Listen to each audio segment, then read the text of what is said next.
Hi, this is Hưng coming back, and today in this video I'm going to teach you a strategy that will help you save tons of time in learning your second language.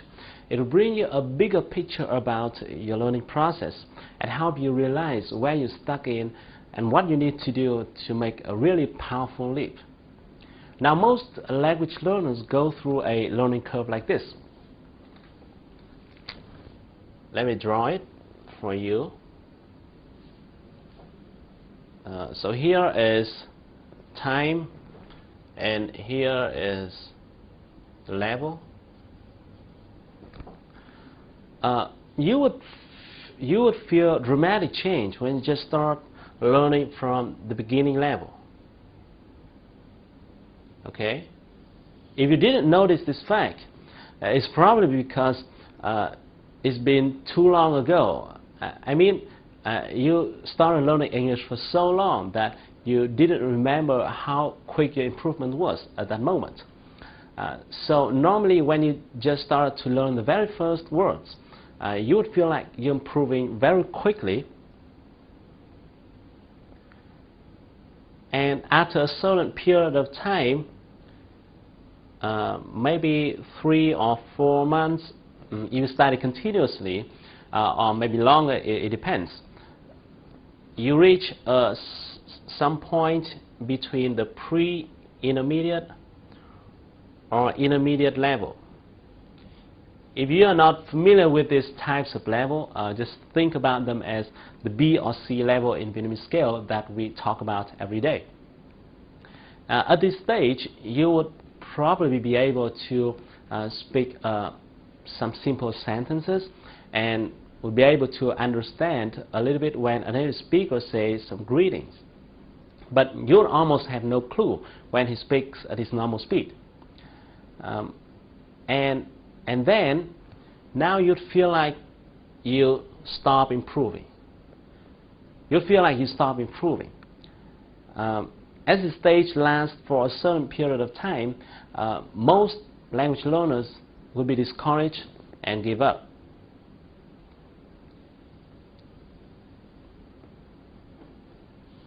And sometimes sometimes maybe you come back and learn here and there a little bit for a few days or a few weeks, but it's not considerable. Only few people overcome this period and become really proficient in listening and speaking a second language. So here is going to be advanced or super advanced. This learning curve explains why most Vietnamese people stop at the B or C level, where they just started to speak simple sentences and not yet develop their listening and speaking skills at all.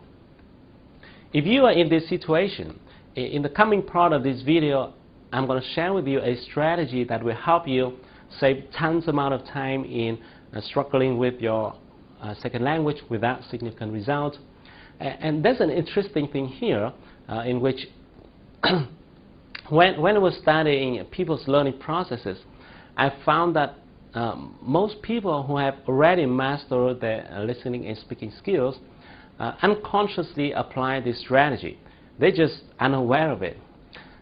So in the coming minutes, as I reveal my findings, you would find that it's unexpectedly simple, and then you would learn your second language with great confidence and excitement, just like you are on a long journey, and by the end of the road you saw the destination. By the way, this method is devoted to folks who are in this situation, which means those who have learned English for a certain period of time and have gone through all those basic reading stuff. If you just started out to learn the very first English words, and this one is not for you, just go to some English center and finish your beginner level first.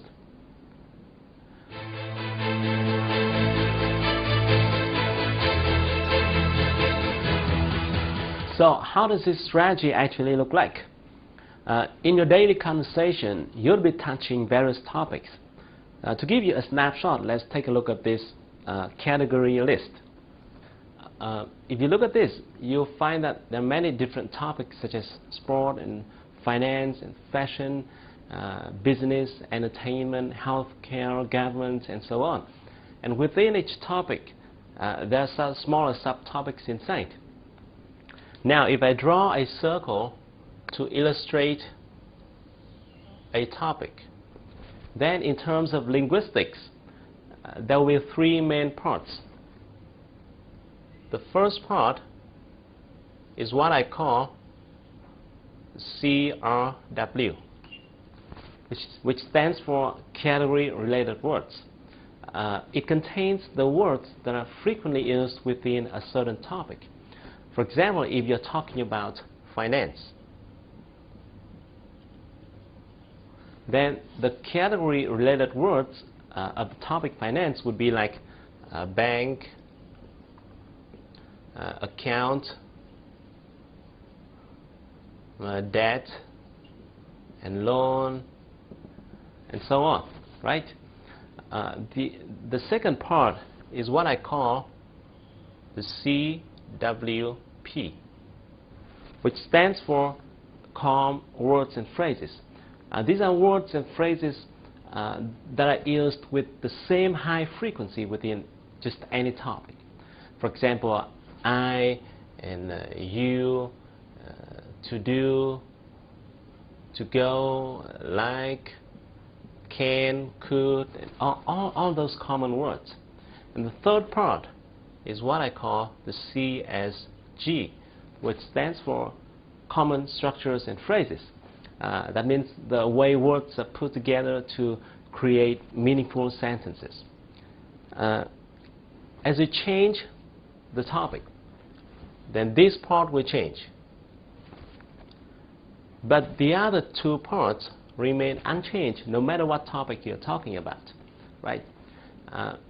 To give you a clearer view, let's take a look at the three following sentences. The first one, I'm going to go to the bank tomorrow. Second, I'm going to go to the cinema next Sunday.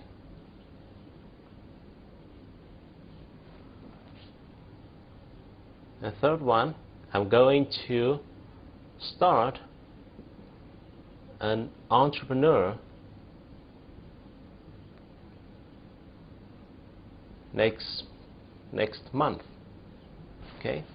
Now, if you look at these three sentences, the word bank and cinema, entrepreneur, are category-related words, belong to the topics finance, entertainment, and business accordingly, right?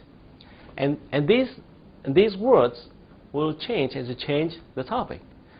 But the other words, like to go tomorrow, next Sunday, start next month, and the structure, going to do something in the near future, next day, next month, next year, remain unchanged no matter what topic you're talking about. So, do you get the point? Now here's the formula. CWP plus CSG plus CRW equal speak fluently. Once a person can speak fluently about a certain topic, we can say that he has already mastered all three parts of the circle. However, here is what I found very interesting. If you have already mastered these two parts, then even if you don't know the words, the category-related words of the topic, you're still able to speak okay. That means if you miss this one, you're still able to speak okay, even though it might be a little bit time-consuming. For example, if a native speaker say, I'm going to go to the bank tomorrow, and you don't know the word bank. Then you would ask him, what? Where are you going to go tomorrow? And he's going to answer, to the bank. And then you would ask, what do you mean by bank? And then he would say, bank is where people save their money. Then you'd be like, oh, I see. You get the point, and you get the point. So that way, you are still able to continue the conversation, even though it might not go very smoothly. However, on the contrary, if you do not master these two parts, and even if you know the words within this part, you are still able, you're still not able to have a conversation. For example, in the previous example, if you know the word bank and you can only hear what bank tomorrow, then you would have no idea what he's talking about and won't be able to continue the conversation.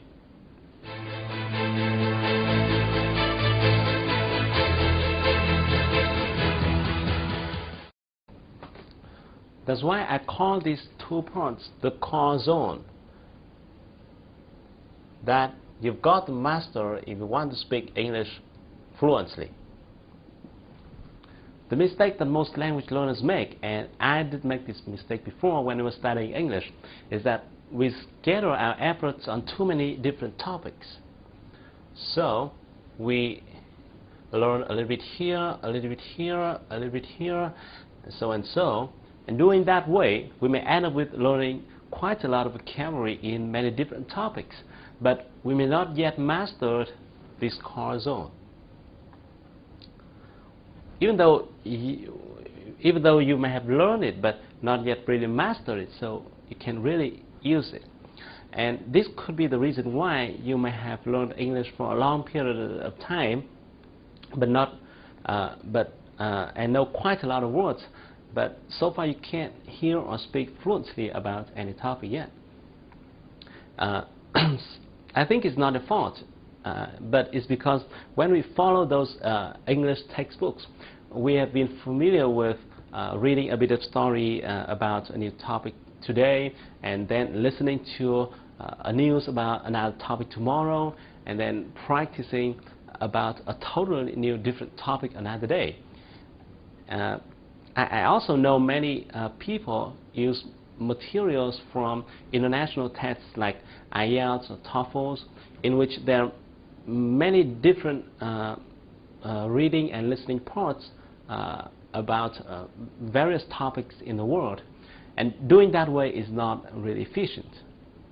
What you need to do is to focus on one topic at a time.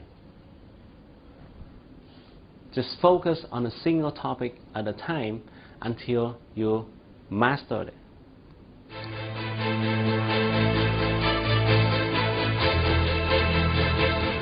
Because as you read and write and listen and speak around one topic, and then you will quickly be familiar with the category-related words of that topic. Depending on the size of the topic you choose, the number of category-related words of that topic would be a few hundred or even less. And after getting used to all those category-related words, you will no longer be distracted by too many new words. And then the magic happens. You gradually fill up this core zone. And once this process is completed, you'll be able to hear and speak fluently about the topic you've learned. And then guess what? You'll be able to speak okay touching other topic, because you have already mastered the core zone. Now if you're interested in a new topic, all you need to do is to learn the category related words of that topic, which is limited in numbers, and then it's going to be very quickly, because you already mastered this core zone, and all you need to do is to learn the category related words of that topic. Then you will be able to speak and hear fluently about the new topic. So the key strategy here is very simple. Just focus on a single topic at a time until you master it and you can hear and speak fluently about it. So what topic should you be focusing on? Let's pick up a topic that you like it, or a topic that you have passion about it is the best, because it's going to be much easier for you to learn a topic if you love it and you know a lot about it. So how are you going to really put this strategy into action? Let's say you pick up the finance topic.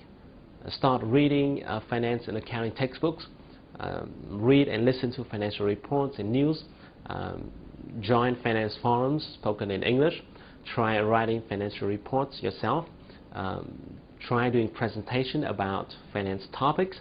In short, just deploy any language learning tool that you have around the topic that you've chosen. If you try this strategy out in just a short period of time, maybe 1 or 2 months, continuously, you will see dramatic change.